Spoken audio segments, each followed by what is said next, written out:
안녕하세요. 오늘은 레오나르도 다빈치와 김홍도라는 제목으로 말씀을 드리겠습니다. 제목이 조금 엉뚱한 것 같지만 주제는 음악과 미술과의 관계가 주제가 되겠습니다.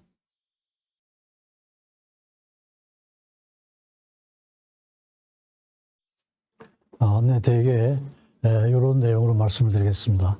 제목을 레오나르도 다빈치와 김홍도 이렇게 붙였습니다만 내용은 미술과 음악과의 관계가 되겠습니다. 그래서 그 두 분에 대해서 주로 말씀을 드리지만 관계되는 다른 예술가들에 대해서도 서양과 한국을 나누어서 각각 말씀을 드려보고 요약을 말씀드리겠습니다.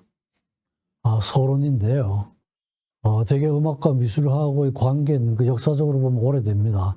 초기 단계에는 주로 신화를 주제로 한 그림에서 볼 수가 있습니다. 항상 관심의 대상이었죠. 아폴로와 그 자녀들, 뮤즈죠, 그죠? 칼리오페 사이에서 올페우스, 음악의 달인이었죠. 이런 걸 주제로 한 그림이 있었고요. 무사히를 이끄는 예술의 신인데, 무사히들은 이제 제우스와 무네모시네, 무네모시네가 제우스의 고모입니다. 고모하고 사이인데, 제우스가 어느 날 생각해 보니까 자기가 여러 가지 업적을 많이 남기는 것 같은데, 그걸 좀 기록으로 남겼으면 좋겠다, 이런 생각이 들었던가 봐요. 그래서 고모, 무네모시네가 이제 기억을 담당하는 그런 신이었죠. 그죠? 그 사이에서 9일 밤을 같이 지내고 9자녀를 낳게 됩니다. 거기에 이제 뭐 갈리오페, 클리오, 볼림냐 그래가지고 서사시, 무언극, 춤, 뭐 비극, 희극 다 담당이 다른데요. 이런 그 무사히들을 낳게 되고 이들을 뮤즈라고 그랬죠, 그죠? 그래서 뮤직이라는 단어가 여기에서 나오고 무사히들이 사는 곳을 무사이온, 거기에서 뮤지엄이란 단어가 거기에서 이제 유래가 됩니다. 그래서 이런 그 예술의 신들, 거기에 이제 음악도 들어가고 미술도 들어가고 그렇게 되죠, 그죠? 그런 그 신들을 주제로 한 그림들이 있었고요. 또 페루지노라는 그런 그 미술가는 아폴로와 마르시아스라는 이런 제목으로 그림을 그렸는데, 그 마르시아스라는 이 사람이 감히 아폴로하고 그 음악 경연대회를 신청을 했습니다.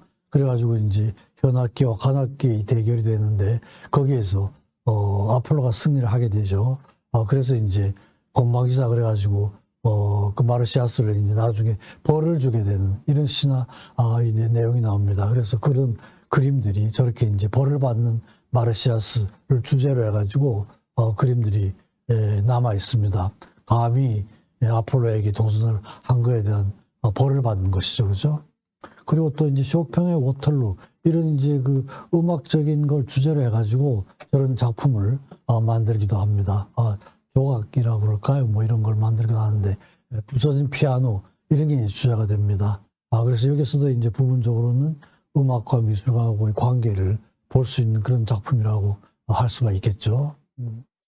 그래서 르네상스 시대에 레널 다빈치와 라파엘로가 주로 이제 음악과 미술을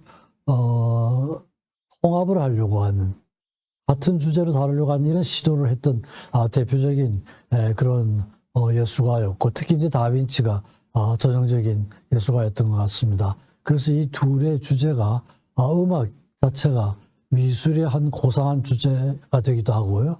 또 음악적인 주제를 인문학적인 입장에서 이해하려는 시도를 했고, 음악의 화음 원리를 미술과 결합하려고 하는, 그러니까 음악과 미술, 이게 이제 같은 예술이지만 하나는 시각적인 거고 하나는 청각적인 거잖아요, 그죠? 단순히 이런 차이인데 특별히 이제 관계가 없는 것처럼 이렇게 쭉 발달이 되어 왔지만 이제 부분적으로는 이런 그 결합을 하려는 이런 시도를 해왔던 예술가들이 있었습니다. 그리고 실제로 이제 그 미술에서 인상주의라는 걸 이제 처음 쓰게 되잖아요, 그죠? 그래서 정규전에서 떨어진 사람들이 황당전, 이게 독립이라는 이런 말이죠, 그죠? 그런 독립된 미술전을 열면서 인상, 해돋이, 임프레션 선라이징 이런 제목으로 그림을 그렸는데 모네의 그림이죠, 그죠? 저게 이제 인상주의가 시작이 되는 건데 뭐 마네라든지 르누아르, 드가 등이 그 미술전에 참여를 하죠. 근데 이제 이걸 보고 나서 비평가 루이 르로렌 사람이 아주 빈정거리는 그런 투로 인상주의라는 말을 썼습니다. 인상주의자들의 전시에 깊이는 없이 아주 피상적이라는 이런 의미로 썼던 것 같아요. 근데 이제 이런 그 그림에서 인상주의가 음악으로 도입이 되죠, 그죠? 여기에서 음악의 드뷔시하고 라벨 이런 사람들이 이제 거기에서 나와가지고 인상주의자들의 화풍을 음악으로 옮겨 놓으려는 이게 미술과 음악이 상당히 구체적으로 관계가 되는 그런 시도라고 할 수가 있죠, 그죠? 그래서 음악은 전통적으로 고정된 형식에만 끼워 맞춰서는 안 되고 색채와 리듬으로 이루어져야 된다. 이런 시도를 했습니다. 그래서 영상이라든지 판화라든지 이런 제목을 붙였는데 이런 건 결국은 미술에서 차용된 제목이라고 할 수가 있습니다. 라벨도 초기에는 드뷔시의 그런 음악 정신을 따랐죠, 그죠? 나중엔 좀 독립을 합니다만 회화적이고 시적인 제목을 많이 사용을 했습니다. 그리고 이제 무솔스키가 전람회의 그림이라는 이게 피아노 곡으로 작곡을 한 거죠. 그러니까 전람회에 가서 그림을 보면서 거기에서 영감을 얻어가지고 작곡을 한 겁니다. 조금 이따가 말씀을 드릴 그런 작곡가인데요. 근데 그걸 관현악으로 편곡을 했습니다. 여러 사람이 편곡을 했는데 여러 사람이 편곡 중에서도 라벨의 관현악 편곡이 제일 유명하고 자주 연주되는 거죠, 그죠? 라벨이 그냥 관현악의 마술사라는 이런 이름이 붙어있던 사람입니다. 그래서 이런 면에서도 미술과 음악이 이제 좀 통합이 되는, 연결이 되는 이런 시도를 했습니다. 그리고 이제 또 미술가 중에는 스스로 그림을 잘 그리는 그런 화가들도 있었죠, 그죠? 쇤베르크, 사실 그림을 굉장히 좋아하고 잘 그렸던가 봅니다. 그래서 자화상도 그리고 그랬는데 자기가 이제 그림을 좀 체계적으로 공부를 하려고 집에다가 미술 선생을 초대를 했습니다. 게르스틴인데요. 이 사람이 쇤베르크를 가르치다가 부인하고 이제 바람이 나가지고 부인이 그냥 가출을 하는 이런 사건이 일어납니다. 한 2년 후에 부인이 돌아오긴 했는데요. 그러면서 이런 게 계기가 돼가지고 무저음악의 탄생의 기이한 사건이라고 이렇게 이제 또 기술이 되고 있습니다. 사실 맨델스존도 그림을 상당히 잘 그렸습니다. 맨델스존 기념관에 가면 맨델스존이 그린 그림들이 있는데 거의 화가 수준으로 그림을 잘 그렸습니다. 그래서 이제 실제로 여러 가지 면에서 관계가 되는데 자신이 음악적인 재능뿐 아니라 미술에도 상당히 뛰어났던 이런 이제 작곡가들이 있고 이런 면에서는 양쪽이 좀 더 연결이 될 수 있지 않을까 하는 추정을 해볼 수가 있겠습니다. 우리나라도 보면 울산 방구대 암각화가 있는데 이런 암각화에 보면 항상 악기 부는 사람들 춤추고 악기 부는 이런 장면들이 그려져 있습니다. 긴 관악기를 부는 그런 그 남자에 대한 그림도 있고 짧은 관악기도 있고 또 춤을 추는 여성들 아마 샤만이 아닌가 이런 추정을 하는데 이런 것들이 이제 그림으로 암각화에 많이 남아 있습니다.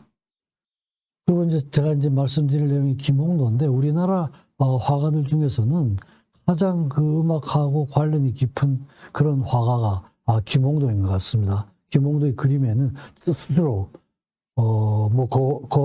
거문고라든지 대금이라든지 이런 걸 연주를 잘했다고 그래요. 악기 연주도 잘하고 그림의 주제로도 많이 삼고 또 스스로 그런 악기를 부르고 있는 그런 장면들을 그림으로 남겨놓기도 하고요. 그래서 이제 김홍도를 오늘 주제로 같이 삼았습니다.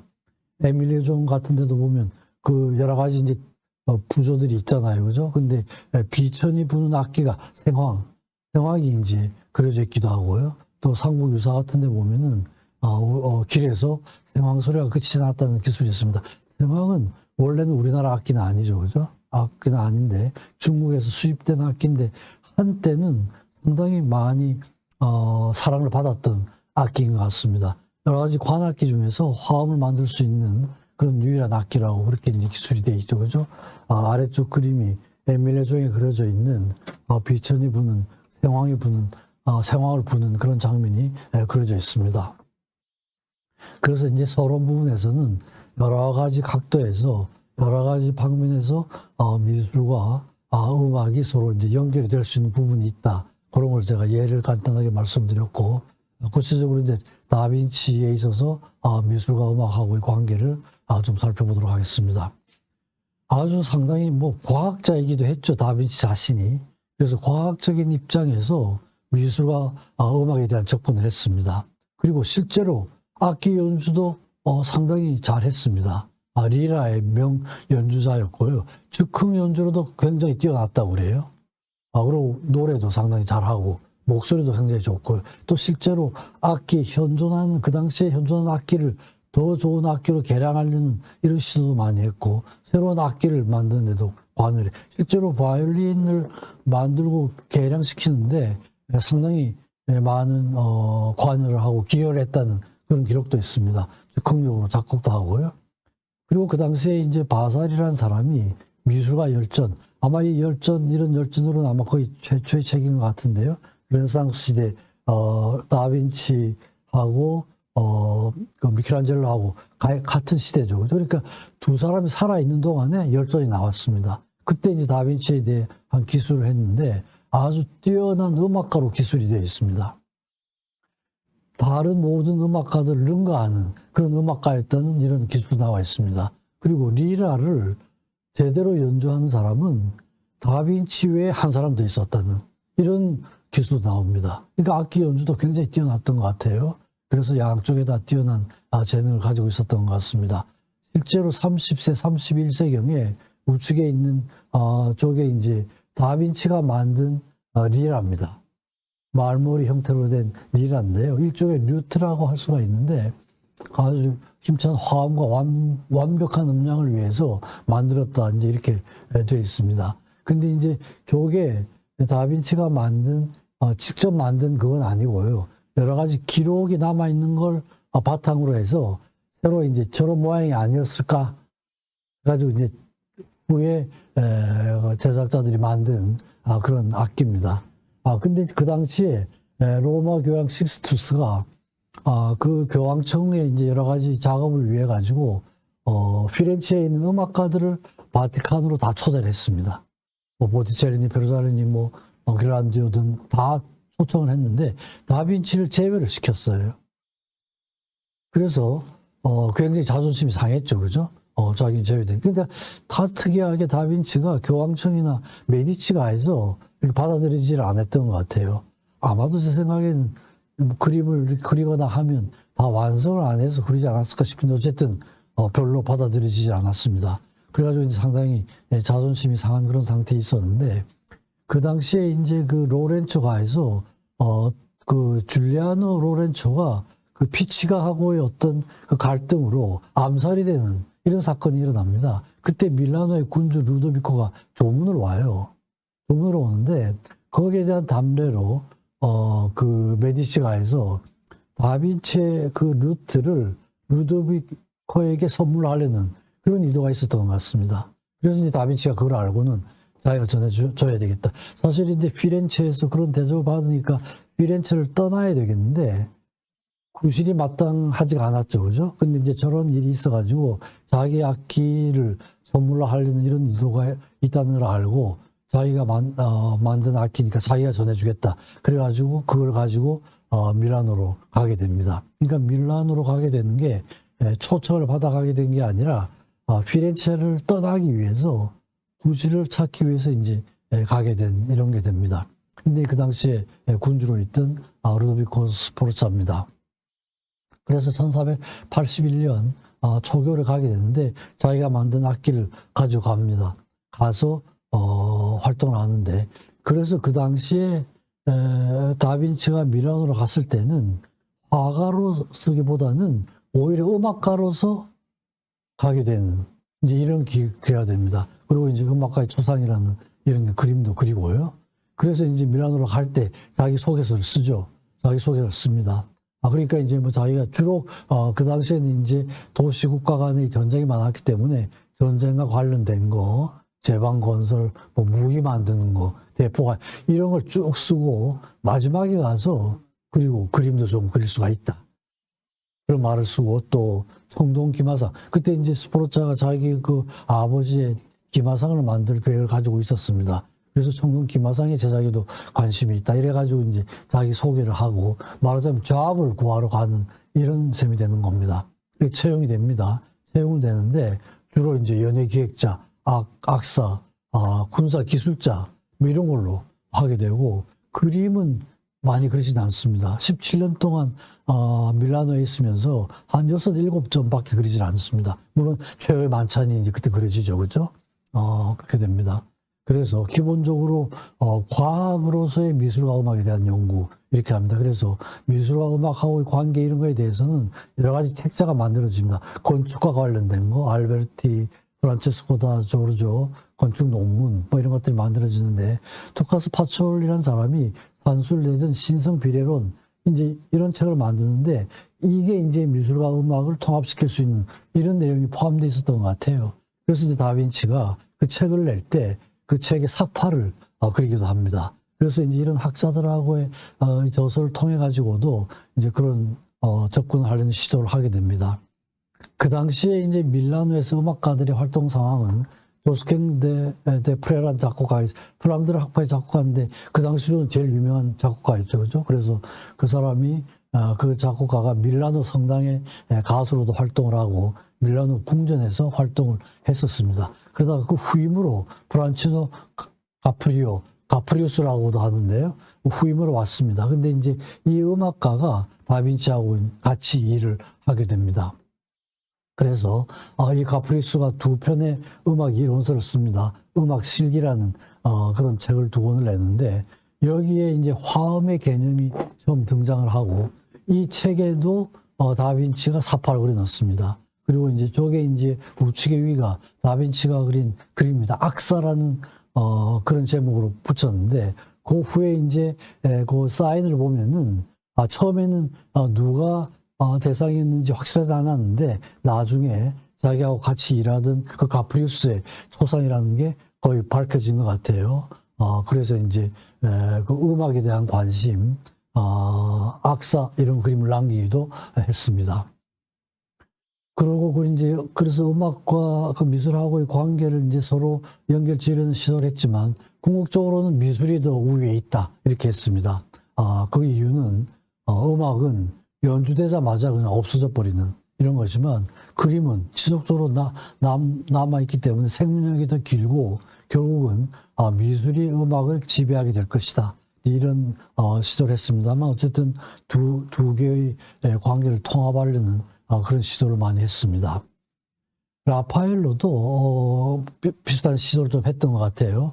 우르비노 출신으로 화가 겸 건축가로 알려져 있죠. 브라만테의 추천으로 교황 율리우스 2세의 부름을 받습니다. 근데 이제 라파엘로는 그 교황의 그런 그 사랑을 듬뿍 받죠, 그죠? 그래서 율리우스 2세에 의해서 바티칸궁 개조하는 대사업에 참여도 하고, 그래서 이제 거기 아테네 학당 아주 유명한 그림이죠. 조금 이따 제가 말씀드릴 내용인데, 파르나소스, 이런 파르나소스 그 델포에 있는 산 이름이죠, 그죠? 아주 제일 높은 산, 거기에 대한 그림도 그렸습니다. 그래서 파르나소스라는 그림도 그리고 아테네 학당이라는 그림도 그리고 성체 논생은 신학을 주제로 한 그런 것도 그렸는데 파르나소스나 아테네 학당에서는 그 미술과 음악이 좀 통합되어 있는 게 있습니다. 파르나소스에서는 아폴로가 뮤즈, 자기의 자식들이죠. 그래서 그 둘러싸여가지고 악기를 연주하는 이런 장면이 그려져 있고 아테네 학당은 이제 철학을 중심으로 하지만 철학, 문학, 음악, 뭐 미술 이런 게 통합적으로 다 통합이 된 그런 그림이죠. 그죠? 아폴로가 하프를 들고, 있는 거, 뭐, 아테네 여신, 뭐, 플라톤, 아리스토텔레스를 중심으로 한 철학자들, 수학자들, 모든 학자들이 다 그려져 있는 거죠. 이게 파르나소스라는 그런 그림입니다. 그 중앙에 아폴로가 들고 있는 악기가 비올라다 브라치오 이런 악기인데요. 하프 유사한 악기고 항상 이제 하프나 리라 악기들을 들고 있는 이런 장면으로 아폴로가 그려지고 있습니다. 아폴로는 뭐 상당히 다양한 기능을 가진 신이었죠. 음악의 신이기도 하고, 의학의 신이기도 하고, 활의 신이기도 하고, 태양의 신이기도 하고, 뭐 그죠? 질병의 신이기도 하고, 또 뭐 잘못하면 질병을 일으켜가지고 아주 다양한 그런 기능을 가지고 있었는데, 이 그림에서는 이제 음악의 신으로서의 아폴로가 이제 저렇게 그려져 있습니다.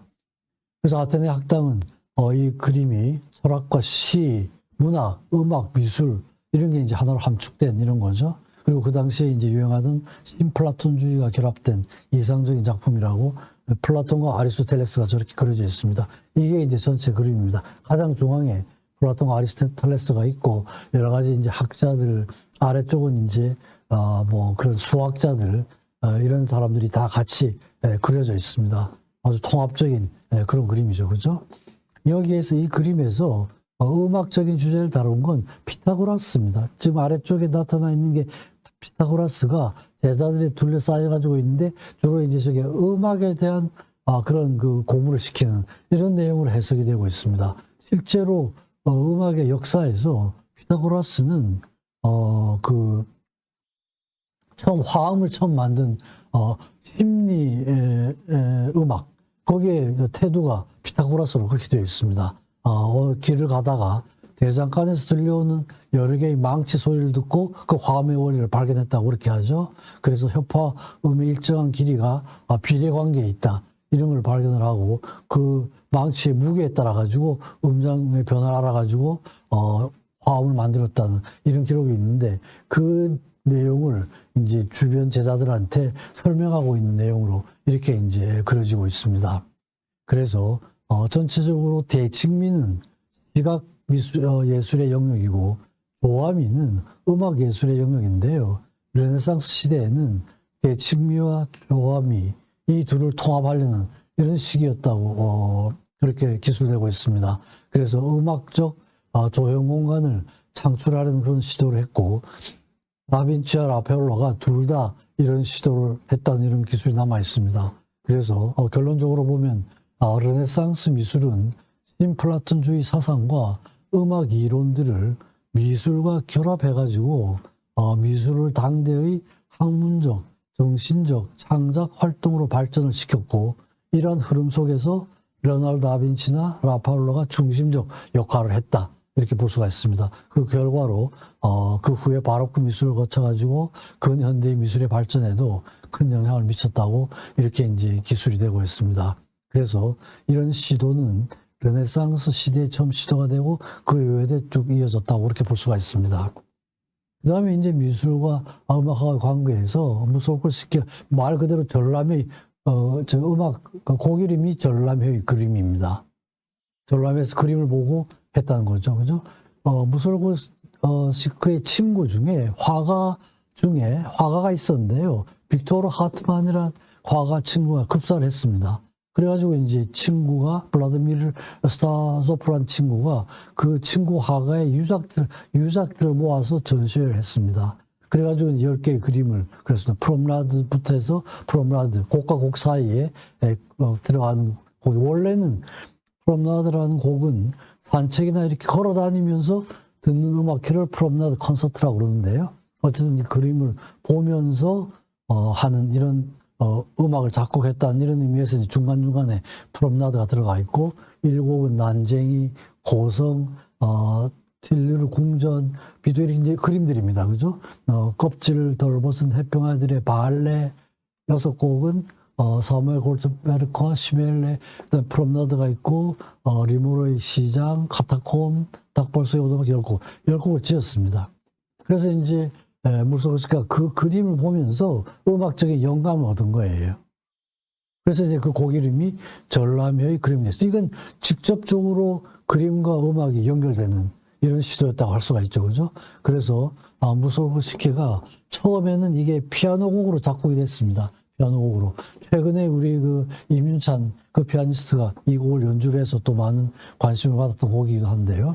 근데 그 후에 관현악곡으로 많은 작곡가들이 편곡을 했습니다. 라벨도 하고 미하일 투시발로프가 처음 시도를 했고요. 아슈케나즈, 스토콥스키 뭐 이런 피아니스트 지휘자들도 편곡을 했는데 그 중에서 가장 흔히 연주가 되는 곡이 이제 라벨이 편곡한 전람회의 그림입니다. 원래는 피아노 곡이었습니다. 그래서 이건 뭐 그림을 보고 음악적인 영감을 얻은 대표적인 예라고 할 수가 있죠. 그 다음에 이제 클림트 화가인데, 이 클림트가 베토벤 프리즈라는 이제 이런 그 곡을, 그림을 그렸습니다. 그림을 그렸는데, 이때 이제 여러 가지 벨 에포크라 가지고 영광의 시대 그러고는 세기말, 종말의 시대가 도래를 하면서 여러 가지 진보 자유와 보수주의자들의 대립이 좀 있었던 것 같아요. 그래서 이제 결국은 보수주의파에서 나와가지고 새로운 악파를 만든 분리파라는, 도저히 그대로 전통을 따라갈 수는 없다 이래가지고 클림트가 나와가지고 분리파를 만들죠, 그죠? 그래가지고 빈 분리파가 출현을 하게 됩니다. 그래서 그런 대립을 지향을 하고 진보파하고 보수파의 갈등에서 나오게 된 거죠. 나와가지고 목적은 종합예술을 만드는 거고 전체를 향하는 걸. 그래서 모토가 그랬죠. 시대에는 예술을, 예술에는 자유를, 이런 이제 모토를 걸었습니다. 그래서 자유로움을 추구하는 이런 거였습니다. 그래가지고 빈 미술가 협회에서 탈퇴를 해가지고 분리파를 결성을 하게 됩니다. 그래서 이제 목적은 그게 단순히 그림의 어떤 보수적인 형태에서 벗어나는 게 아니라 여러 가지 관련된 예술 분야를 통합하겠다는 이런 정신이 있었습니다. 그래서 그 당시에 실제로 음악 분야에서도 그런 시도가 있었고 철학 분야에서도 그런 시도가 있었습니다. 리하르트 바그너라든지 프리드 리츠라든지 이런 이제 사상들이 그림과 통합이 돼가지고 새로운 악파를 만들게 되는 이런 계기가 됩니다. 그래서 저게 이제 분리파 전시관이죠. 나와가지고 전시를 하면서 상당히 관심을 많이 받고 돈을 많이 벌었던 것 같아요. 그래가지고 저런 전시관을 짓습니다. 위에가 이제 황금빛으로 된 사과인데 황금알 사과라는 이름이 붙어 있기도 합니다. 그래서 여기에서 여러 가지 이제 작품 전시도 하고 그렇습니다. 지금도 이제 잘 보존이 돼 있고 안에 이제 여러 가지 전시를 하고 있습니다.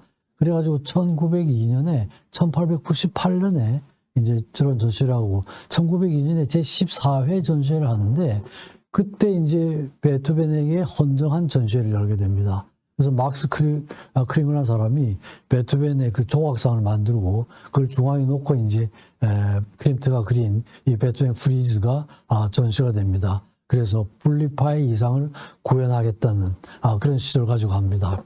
그래서 그 그림이 이제 베토벤 프리즈로 되어 있는데요. 근데 이제 이게 막 그렸을 때 여러 가지 막 내용이 아주 난잡하기도 하고 나체도 나오고 향락적인 거 무절제 뭐 이런 게 그려져 있으니까 관객들이 큰 충격을 받습니다. 그래가지고 이 전시회가 굉장히 실패로 끝나게 됩니다. 근데 이제 클림트의 의도는 이런 통합적인 정신은 음악에서는 베토벤이 실천을 한 거죠, 그죠? 베토벤이 특히 이제 저게 전체적으로 9번 교향곡을 주제로 한 베토벤 프리즈였습니다. 9번 교향곡이라는 게 통합적인 거였죠, 그죠? 그게 이제 성악과 기악을 통합을 하고 그 다음에 이제 뭐 여러 가지 문학과 시를 넣었으니까 문학과 시를 통합을 하고 또 그 9번 교향곡 중에 과거의 그 바하의 후가 그런 바로크부터 고전 시대까지 오는 그런 음악을 통합을 하기도 하고요. 또 실내 시가 사랑을 바탕으로 해서 너와 내가 하나가 된다. 이런 거였거든요. 그러니까 9번 교향곡은 전체가 통합적인 그런 곡이었습니다. 그래서 클림트는 베토벤의 그런 통합적인 정신을 미술에 도입한다는 이런 시도를 가지고 있었던 것 같아요. 그래서 이제 했는데, 실패로 끝나죠. 요건 이제 클림트가 그린 피아노 앞에 슈베르트라는, 요건 이제 음악과 관련된 그런 그림이긴 한데, 이 그림은 2차 대전 때 불타고 없어졌습니다. 클림트 그림이 어디 따로 보존이 돼 있었는데 불이 나는 바람에 없어졌습니다. 요건 이제 지금은 볼 수가 없는 그림입니다. 피아노를 치고 있는 슈베르트인데요. 여기 베토벤 프리즈입니다. 여기 이제 빈 분리파의 그 기념관에 가면은 그 위에 벽에 저렇게 쭉 삼면을 통해 가지고 그려져 있는 그림들입니다. 요게 이제 막스 크링이라는 사람이 이건 조각입니다. 조각 중앙에 있고 저런 전시를 했었는데 지금은 프리즈 막스 크링거의 요 조각은 지금 옮겨가고 빈 분리파 기념관에는 없습니다. 이런 내용들입니다. 저렇게 이제 막 나체 있는 여자들 그리고 9번 교향곡을 주제로 했는데 이런 그림도 그리고 그 다음에 이제 합창, 천사들의 합창도 뭐 그렇게 숭고한 모습으로 그리진 않았습니다. 관객들이 기대하는 것 같은 그런 그림들은 아니었어요. 이런 그 내용도 나오고 또 기사도 나옵니다. 기사 정신을 그 안에서 또 좀 표현하기도 하고요. 그러면서 이제 또 적대적인 힘, 고리라 같은 거 해서 여러 가지 내용들, 나체 여성들하고는 적대적인 관계에 있는 그런 인간관계에 대한 그림도 거기에서 그리고, 결국은 이제 행복을 추구를 하는 그런 과정을 거쳐서 행복을 추구를 하는 그런 행복의 열망이 나오고 나중에 구원이 되는. 이게 베토벤이 나체로 뒷모습을 저렇게 엉덩이를 드러내면서 키스를 하면서 구원을 한다는 이런 내용을 담고 있습니다. 그러니까 상당히 이제 그런 주제로 한다 그러니까 굉장히 이제 그 아주 점잖고 고양된 이런 느낌을 받고 싶어 하는 관객들이었는데 대실망을 하게 됩니다. 전시회가 아주 큰 실패로 돌아가고요. 재정난이 급증을 하면서 분리파 내에서도 저런 그 베토벤 프리즈에 대해서 찬반으로 갈렸던 것 같아요.